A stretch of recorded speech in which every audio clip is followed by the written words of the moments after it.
State of the Sun Devils with Jeremy Schnell, Jesse Morrison, and Mitch Bareldes, an Arizona Sports podcast.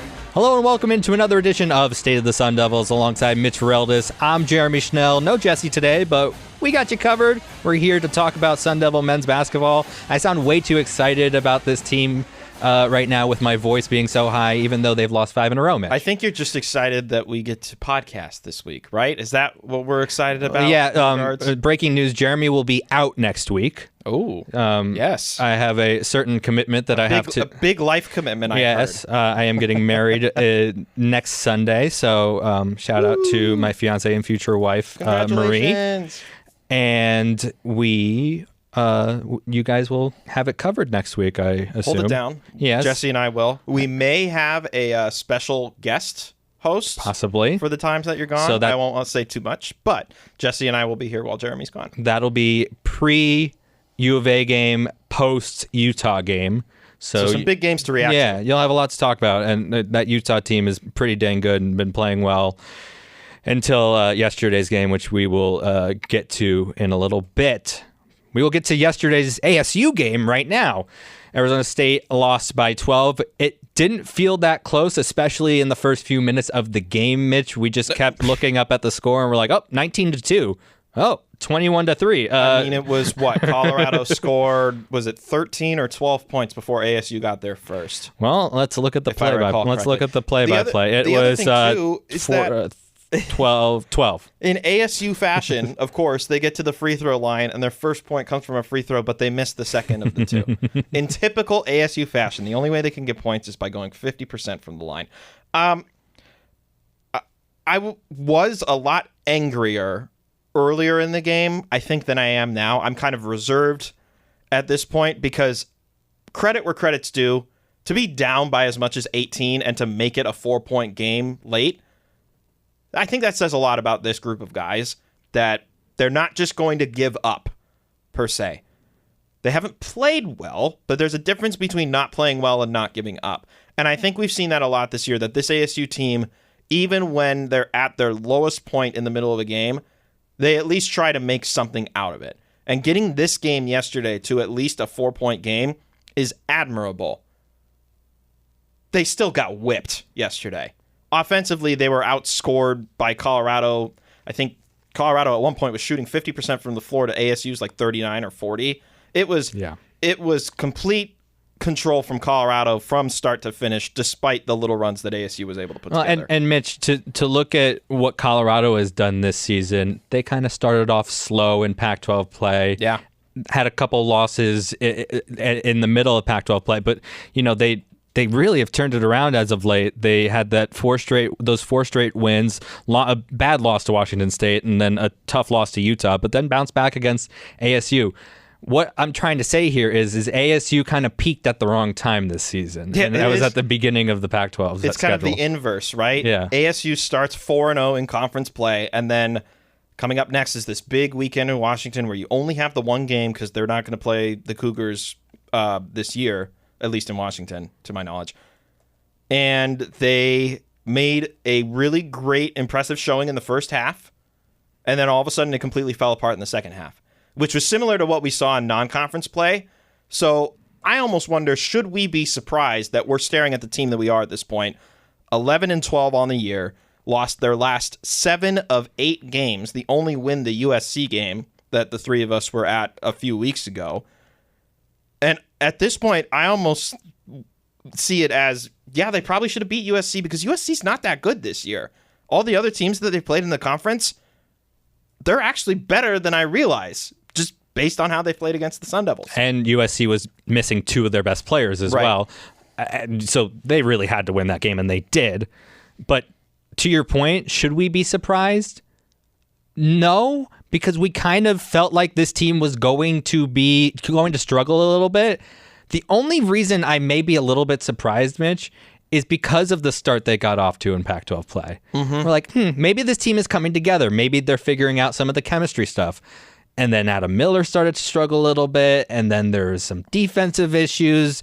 Defense played well in some games. Then they just couldn't make a shot. It's just the inconsistency that we've seen over the years from ASU men's basketball. And it's weird because back to the surprise thing, they got off to a good start in Pac-12 play, and we thought they were turning a corner. And I think this is the example of this is what happens when only 3 of your scholarship players return after a prior season. Granted, one and done school, like the Blue Bloods, they go through this every year, right? One and dones are a popular thing at places like Duke, North Carolina, etc. So they have to kind of find the new guys every single year. The difference is with ASU is a lot of the guys that left were not one and dones. We're not going into the draft. If I'm not mistaken, only 2 former players, I think 3 actually, went draft eligible. 1 drafted and the other 2 not. The rest of them still had eligibility left, and you lost all of them. Warren Washington, Devin Cambridge, who unfortunately he is out for the rest of the year with an injury. Duke Brennan, just down the street. Yep, Austin Nunez. Like, there were a lot of guys that this team lost that really could have contributed highly. DJ Horn. Yeah. Maybe this is what happens when you have this much overturn with your roster. Maybe this is what it is. Warren Washington right now with Texas Tech, he's averaging 10 and 7 with 61%, almost 62% field goal percentage. ASU could use a guy like that. Now, in fairness, a little over half of their points came from in the paint. They got some really good presence from Celebonge and Sean Phillips last night, but Warren Washington was a big part of their success last year, and I think now we're seeing just how much he is missed as one of the guys that is missed. Especially the defensive success. I mean, you look at these past 5 games that they've lost, 80 points given up, 84 points given up, 71 points given up, 81 points given up, 82 points given up. And if you're just an NBA fan and you think, oh, that's not that many points, college basketball, a lot of the games are in the 60s. And right. That's a lot of points scored in college basketball. That's a lot of points to give up. And if you look at the numbers for points per game for ASU, for their offense, 69 points per game, that's 337th in the country. Mm-hmm. They put the graphic up last night while you were watching the broadcast on TV, and the rankings for ASU offensively are bottom of the conference and practically the seller of the entire league. And should we be surprised by those numbers? No, I don't think so. We've kind of known this to be a rough offensive team. Jose Perez, for example, 30 minutes last night, went 1 for 9. Jeez. A very rough night for Jose, who's recovering from an injury. I understand they're working him back off of the bench, but he had been one of their brighter scorers even during this losing streak where he's getting into the 20s per game. 1 for 9 is a rough go, especially in 30 minutes. ASU about middle of the pack in points against, 72.4 points per game. It's always been the calling card, right? They're 202nd in the country, so they're about middle of the pack there. So I mean, they're I don't know how to say this. They're about an average basketball team right now. It shows in their record. They're under 500 now. Mm-hmm. It's not the first time this season they're under 500, but they were pretty far over 500 at one point this season. I mean, that's what happens when you go streaking, right? Yeah. We saw a streak in the positive direction. Well, guess what? Now we're seeing the streak in the negative direction to the point that it has brought them back to beneath the 500 level that you mentioned, which is exactly where they were when they ended non-conference play. And now they're kind of back to that exact spot. And they lost those 3 games to San Diego, TCU, Northwestern. We're like, oh, man, this season's going to be tough. And the Pac-12, we thought, wasn't that good. They won those 4 straight games, and now we're just right back to where they started. All right, real quick. What does Bobby Hurley and his staff have to do for the rest of the season to convince Sun Devil fans that next season's going to be different? I don't know. Does Bobby Hurley even have enough time left to convince the new, not even yet hired, not even yet interviewed to at least what we've seen? I don't think he has enough legs to keep himself around, respectfully. I know that Ray just gave him the extension last offseason. I know this university is doing a lot of eating money from contracts as of this exact moment right now. Don't say the name. I already said I wouldn't say the name. I already said I wouldn't say the name. We know who I'm referring to. But I think if they want to look at this program seriously, I'm starting to really wonder if it was not a coincidence that this roster turned over the way they did as soon as the extension was announced. Like, I cannot stand idly by assuming that it was a coincidence. Let's not forget, Frankie Collins was entertaining the transfer portal. Frankie Collins was considering leaving until he decided to come back. Jamiah Neal was considering leaving before he ultimately decided to come back. I think if they want to send this program in a positive direction in a new conference that is a far tougher animal than the Pac-12, at least this year, they will seriously consider a coaching change. I don't know if there's anything that can save Bobby Hurley at this point. Not even a streak towards the finish. And it's just, I think the offense is just bad. Like, it's what did I say? 330th? Is that what I said? It's the bottom of 330, the league. 337th. It's the cellar. You got to go down the stairs and then down the stairs again to get to where ASU is on this ladder. And then rebounds, they're 376th. I mean, they're not a big team. No. And they were down their big men most of the year. But and they don't pass the ball. I mean, why don't they pass the ball? They have the leading assist, the holder of the assist title in the NCAA history, and they don't pass. 334th, 12 a game. Do you think Bobby Hurley should stay? That's not my decision to make. I understand that, but yes or no? I can't make that. I can't make that call. Right. I don't want to make that call, but I think at this point, this season and this fall kind of speaks for itself.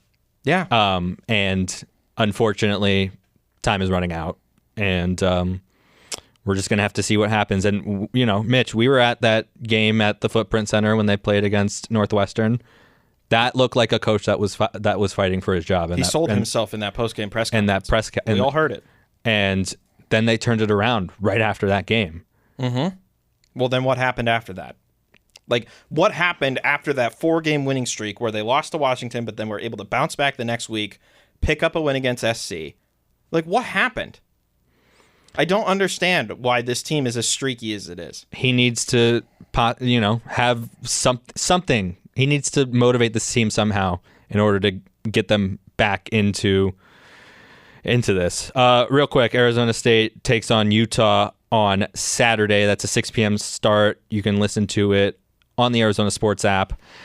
It's also on ESPN2, Mitch. The Utes, they're really good. They're 15-8, looking like they might be a tournament team this year. Only 6-6 in conference play, which is tough because this conference is bad. Arizona had to go to triple overtime just to get a win against them the other night. 105-99. It was a triple overtime. Very hard-fought contest that Arizona went through, so buckle up, Sun Devil fans. It's going to be a long night. Utah got swept the weekend, January 24th and 27th.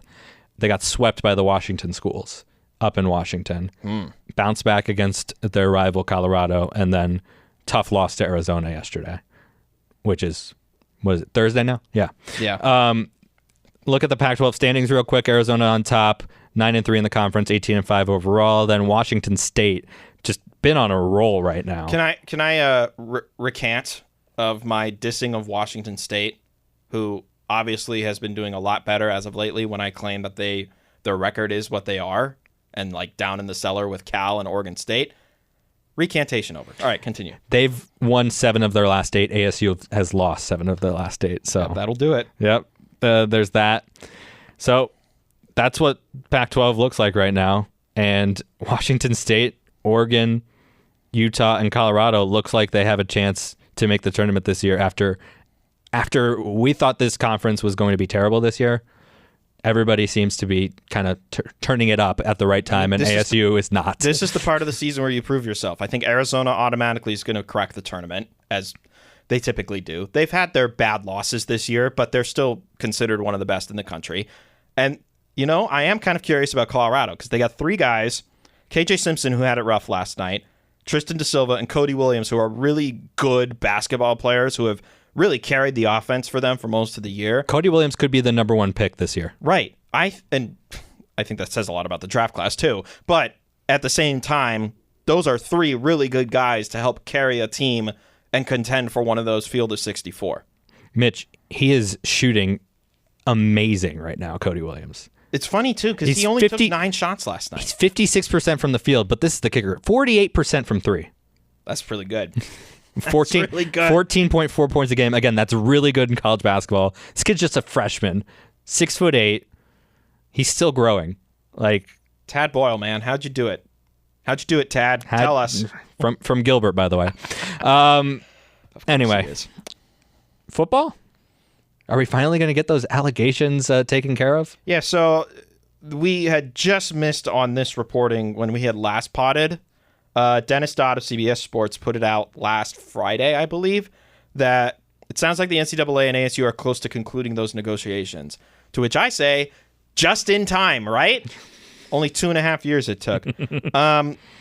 Dodd went on to say that it doesn't seem like there's going to be another postseason related ban.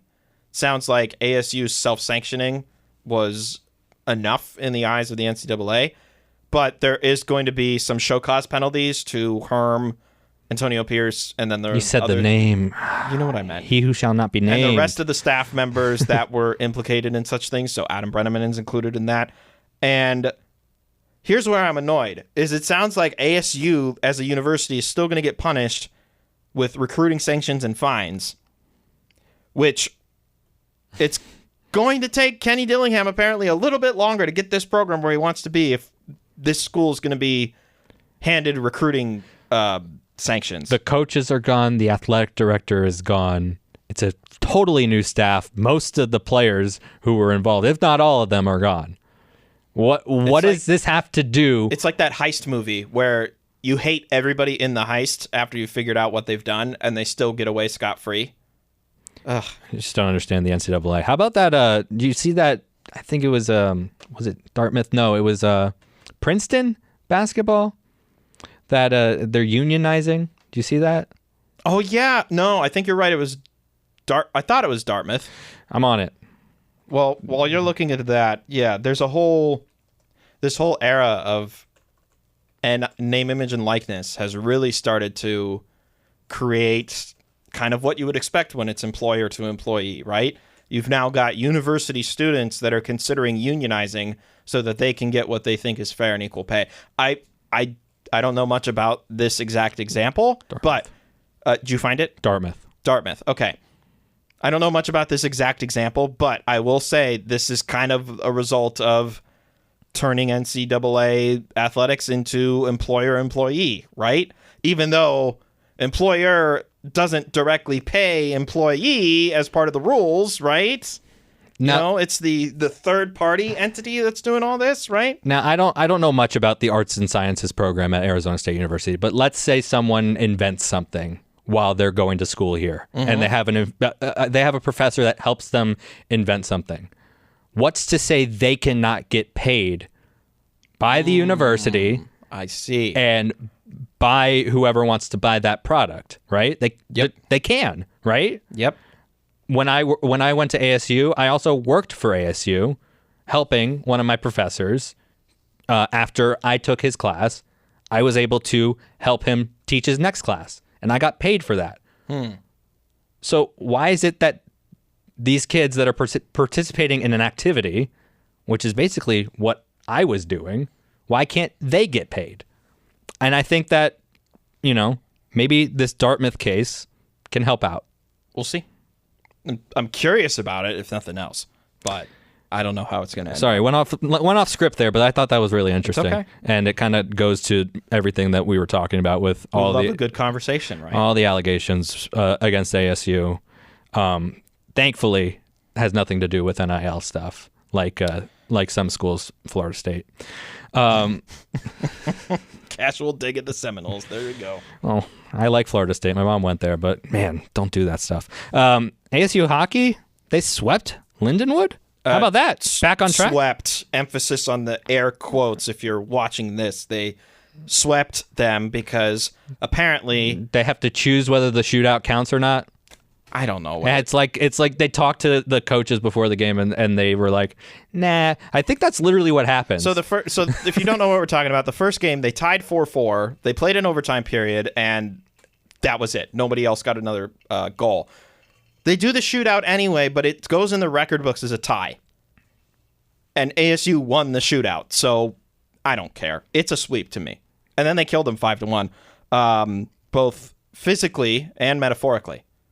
I'm happy. You saw the fight on Saturday, right? Yeah, what the heck happened there? Oh, I wish Jesse were in here. He was at the match. Explosion of bodies. I don't know what happened. And Jesse was at the game. I wish he were here to tell us about it. But from what I understand, gloves were dropped. Oh, and there were bodies all over the place on the ice.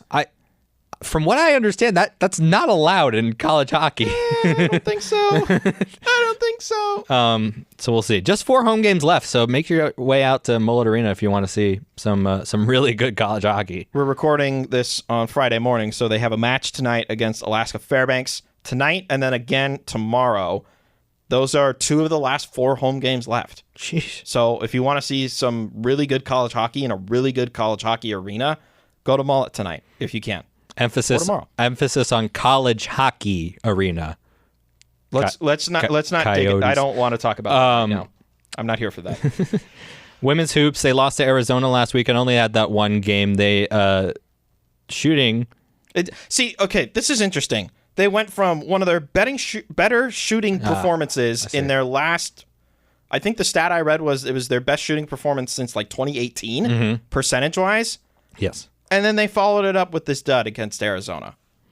And, I get it. It's fine that we don't have a ton of high expectations for this team because we saw how last year went.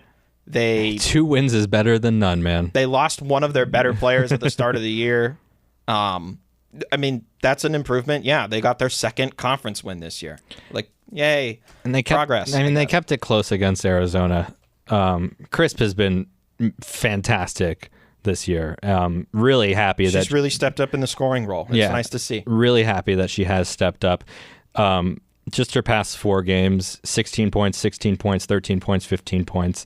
Really good. And she's getting on the boards as well. So ASU needs her to continue to show out like she has been, and they'll be fine. It's not their year to make a run at the Pac-12 tournament or even the NCAA tournament. I'll tell you what. But it's another rebuilding year. And it's a win if they can pull off an upset in the Pac-12 tournament. Like they win a first-round game. If they can do that, I'm confident in where this program is heading under Coach Adair. Tough weekend for Jeff Munn and the Sun Devils coming up this weekend. No kidding. They play USC, number 10 USC. And number Juju 9, Watkins, man. Number 9 UCLA. She dropped 51. Was it 51? Last week? The most in USC history, men's or women's. Wow. Think about the basketball players a lot of good players coming through SC. Wow. Nikola Vucevic. I'm just kidding. Stop it. Shout out Lauren Koval. Say Reggie Miller. Cheryl Miller. Stop. I get it. They went to the same school. She scored 110 points in a high school game. Look, maybe she's going to catch up to Caitlin Clark before we know it. Who knows? Depends on how many years she stays. Yeah, so they got those 2 games this weekend. Really tough weekend. Hopefully the ladies pull 1 or 2 of those. Hopefully Jeff Munn has a good time in LA. I would if I were him. Speaking. I would if I were him. Then more events this weekend. 37 total. A lot going on. At Arizona State. We've got baseball around the corner, too. Like, Willie Bloomquist Club is going to get started soon. I was hearing promos the other day on our station. Excited to see what they can do because they improved a ton last year from that first year that Bloomy was in charge. So I'm curious to see what they can do this year. And New Contreras, I'm ready to see him go at it again this year. He's fun. Maybe we'll do our first ever podcast from Muni. Ooh. We'll see what we can do there. I like that. We might be able to do that this year. Stay tuned for that. Maybe even cover the tournament later because I think it's going to be in Phoenix, right? Yeah, that would be fun. We are trying our best to get into the Final Four. Yeah, we're working on it. Yeah. So we're hoping that we can have Pac-12 tournament baseball coverage because that's locally here. Mm-hmm. Final Four coverage, which will be coming up in beginning of April, which is going to be at State Farm Stadium in Glendale. We're hoping to be able to cover that, the 3 of us. And I know Jesse's not here, and I said 3. But that and this, if this baseball team goes on a good run, I think it would be an awesome team to cover this spring and summer. All right, last couple things. Brandon Ayuk is in the Super Bowl. Yeah, we talked baby. about this a few weeks ago, but Now it's real. It's coming up in a few days. 2 days away. Yeah. And I'm pulling for him. If I'm rooting for anything, it's for Brandon Ayuk to get a ring. There you go. So I guess that means I'm rooting for the 49ers. But that would mean Brandon Ayuk gets a ring. So if Travis Kelce and Taylor Swift get married, oh my God, does that mean he gets... I mean, they're in Vegas. What if he gets down on one knee? They get one of those... if she's there. Quickie wedding she's priests. in Tokyo right now, right? Yeah. What if they get one of those quickie wedding priests to come in and just officiate while they're passing around the Lombardi? Can they do that? I wonder. Her concert schedule, let's see. So... Well, you see the administration of Japan put out a release that said she will make it comfortably to the Super Bowl on time. The administration of Japan. It was the diplomat. Yeah. That's in DC. That's crazy. So she has a concert February 10th, which is tomorrow, Saturday at 5 p.m. What time is it in Tokyo right now? Don't ask me live on air. It is. So it's 3 a.m. So today in Tokyo, she has a concert. Then she's going to fly immediately after that concert to Vegas. Mm-hmm.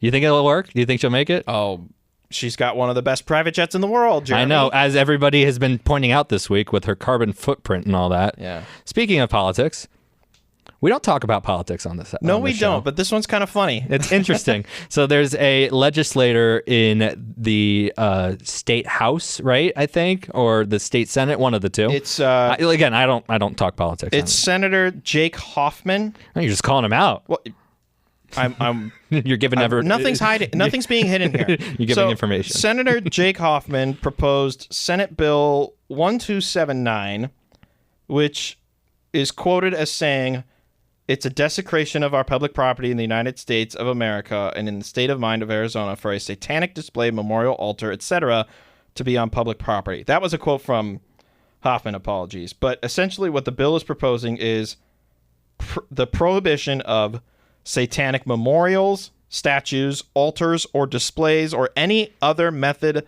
of representing or honoring Satan on public property in Arizona. Why would we be bringing that up here, Jeremy? Mitch, what does this mean to us?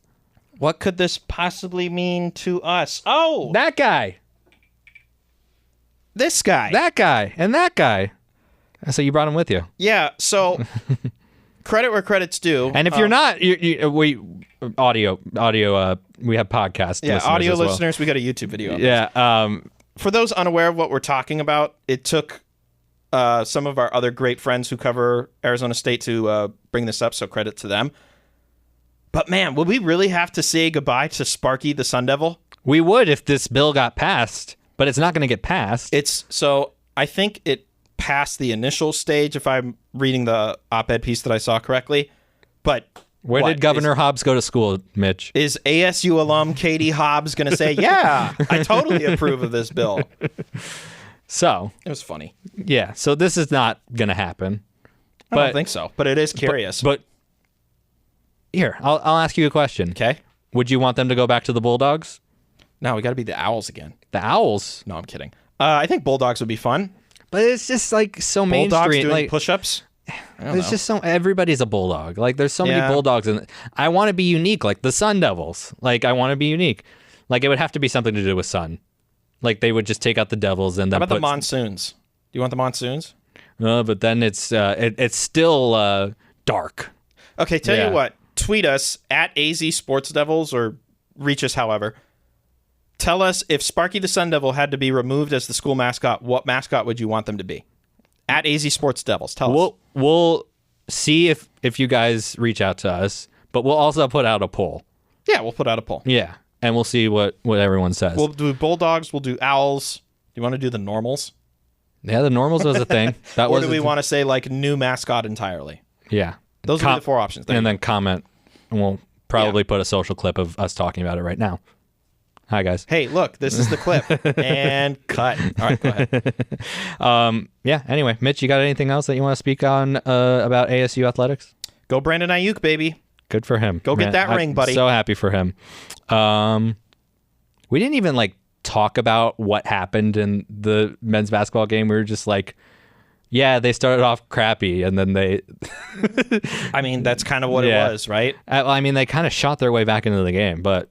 Okay, look, like I said, I admire them for keeping this, what was that game yesterday. They kept it a game. They didn't just quit. They didn't give up, right? They still tried. But they set themselves very far behind from the get-go. Anyway, that's going to do it for this edition of State of the Sun Devils. Thank you so much for listening and watching. You can follow us on everything at AZ Sports Devils, every social channel. And if you want to find our YouTube channel, you can go to the Arizona Sports app or arizonasports.com. You can also go to YouTube, search Arizona Sports or AZ Sports, whatever. You'll find us there. Super simple. That's where almost every single one of these podcasts will be. Mitch, thank you so much for doing this with me today. Really appreciate it. Forks up. Let's go. And for my good friend Mitch Areldis. Who? I'm Jeremy Schnell. Mitch, we'll see you next week.